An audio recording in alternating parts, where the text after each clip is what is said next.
بسم اللہ الرحمن الرحیم۔ رمضان المبارک کے خصوصی اذکار۔ رمضان المبارک کے پہلے عشرے میں یہ دعا پڑھنی چاہیے۔ بسم اللہ الرحمن الرحیم، رب اغفر وارحم وانت خیر الراحمین۔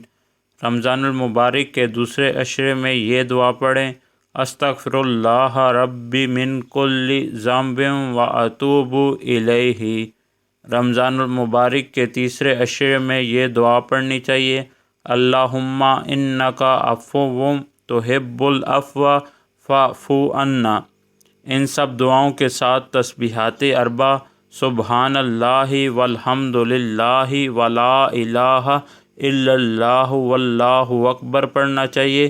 اس کے ساتھ لا الہ الا اللہ پڑھنا چاہیے اور الحمد للہ بھی پڑھنا بہت زیادہ فضیلت کا باعث ہے۔